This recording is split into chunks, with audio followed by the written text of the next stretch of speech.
بسم اللہ الرحمن الرحیم صلی اللہ تعالی علیہ وآلہ وسلم. یہ لکھا جی الجمل، اعراب کے بغیر پڑھو. التی لا محل لہا من الاعراب. الجمل التی لا محل لہا من الاعراب.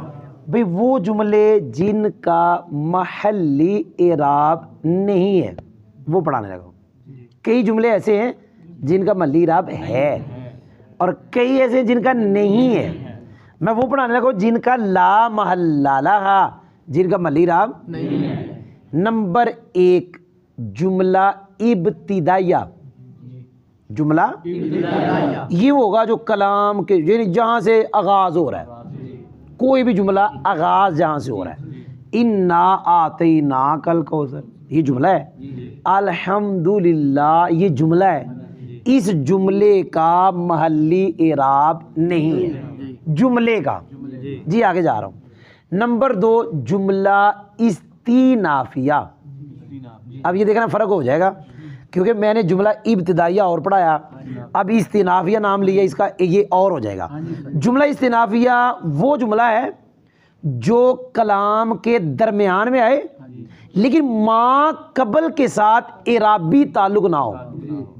ما قبل کے ساتھ اور وہ نیا جملہ ہو. جیسے قرآن پاک میں آتا ہے خالق السماوات والارض بالحق. خالق السماوات آگے تعالی اما یشرکون. آپ نے سنا ہی نہیں. یہ تعالی اما یشرکون یہ جملہ مستانفہ ہے. کیا ہے؟ جملہ مستانفہ ہے. بھائی سمجھ بھی آئی؟ کبھی اس کے شروع میں فا بھی آ جاتی ہے، فا استینافیہ، لیکن آئے گا درمیان میں، یعنی وہاں سے آغاز نہیں ہو رہا.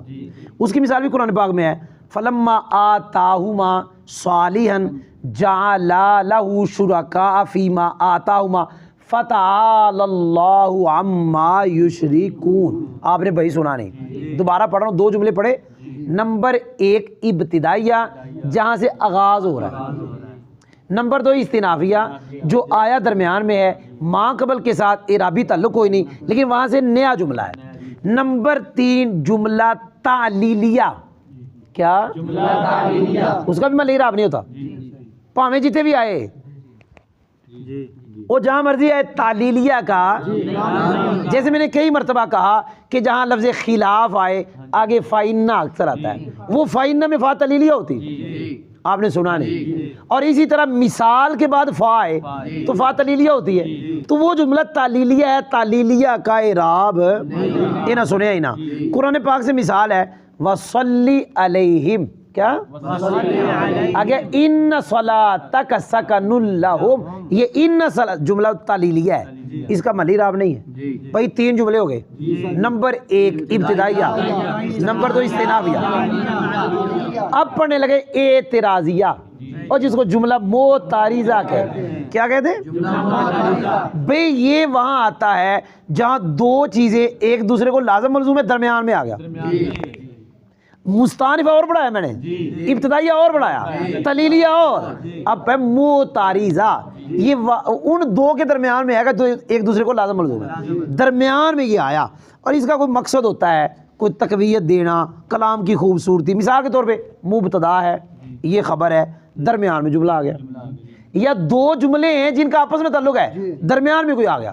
مثال کے طور پہ ایک جملہ تھا اس کے وچ آ گیا، جیسے وہ ہے نا ان عمل مقدمۃ فی العبادۃ تقرب علی المبتدی. اس سے پہلے کیا ہے کہ میں مقدمہ نہ، وہ کیا نام ہے اس کا، کہتے ہیں مجھ سے دوستوں نے التماس کی. کیا کی؟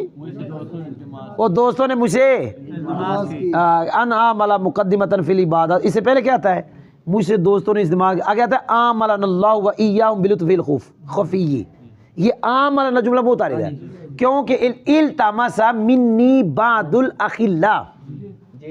التمس منی، ابھی یہ فاعل ہے التمس کا، بعض الاخلاء مفعول ہے ان عاملہ، بیچ میں آ گیا تھا عاملنا اللہ. او ایسے آسان.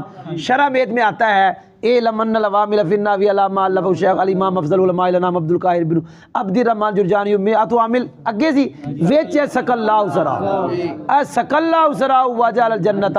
یہ پہلے ہے مئات عامل، بعد میں مئات عامل خبر ہے انہاں دی. وہ مبتدا خبر میں ایک دوسرے کو لازم ملزوم ہے. جو دو چیزیں ایک دوسرے کو لازم ملزوم ہو, درمیان میں جو جملہ متعارضہ ہے جملہ آیا اس کا نام جملہ متعارضہ ہے, اس کا بھی محلی اعراب نہیں ہوتا. اور بھائی کو سمجھ بھی آئی ہے؟ یہ میں نے 4 جملے پڑھا دیے, میں آپ کو 5واں جملہ پڑھانے لگا ہوں. موصول کا جو صلہ ہے صلے کا محلی اعراب نہیں ہوتا. جملہ تفسیریہ, کیا کہا؟ جملہ تفسیریہ, اس کا بھی محلی اعراب نہیں ہوتا. جملہ تفسیریہ, وہ کوئی نہیں سمجھا؟ آگے جا رہا ہوں. 7 نمبر, وہ جملہ جو قسم کا جواب واقع ہو. کیا؟ اس کا بھی محلی اعراب ہے. آگے تیانہ لفظ سننے نے, وہ جملہ جو شرط کی جزا ہو لیکن شرط کے شروع میں حرف شرط وہ آیا جو عمل نہیں کرتا. اینا سویا ہی نا, یعنی حرف شرط نہ کو, پاویں حرف شرط کو پاویں اس میں شرط کو, یعنی کلمہ شرط. کیا کہا؟ وہ جو غیر جازم, جیسے ایزا کلمہ شرط ہے جازم نہیں ہے, لو کلمہ شرط ہے جازم نہیں ہے. کوئی نہیں سمجھ آئی؟ اب یہ 2 میں نے پڑھے کہ لو اور ایزا یہ کلمہ شرط ہے, ایک حرف شرط ہے, کس میں شرط. اب جب ان کا جو جواب شرط ہے اس کا محلی اعراب نہیں ہے. کوئی نہیں سمجھ آئی؟ وہ بولو تو صحیح جی. آخری پڑھنے لو, میں نے 8 پڑھ دی میرے خیال میں جی. وہ جملہ, کیا کہا؟ وہ بولو بھائی, جو تابع ہے اس جملے کا جس کا اپنا محلی اعراب نہیں. کوئی نہیں سمجھ آئی؟ وہ جملہ جو تابع ہے اس کا جس کا محلی اعراب نہیں, تو اس کا بھی محلی اعراب نہیں ہوگا. میں پھر ایک مرتبہ پڑھتا ہوں. نمبر 1 جملہ ابتدائیہ, اس کا محلی اعراب نہیں ہوتا. نمبر 2 مستانفہ, میں نے طریقے پہلے پڑھ دی. نمبر 3 تعلیلیہ. نمبر 4 اعتراضیہ. نمبر 5 جو موصول کا صلہ. نمبر 6 جملہ جو تفسیریہ, کون سا؟ نمبر 7 قسم کا جواب. نمبر 8 اس شرط کی جزا جس شرط کے شروع میں جو کلمہ شرط ہے وہ غیر جازم. اور نمبر 9 وہ جملہ جو تابع ہے اس جملے کا جس کا اپنا محلی اعراب نہیں. تو پھر تابع کا محلی اعراب کہاں ہوگا؟ الحمدللہ.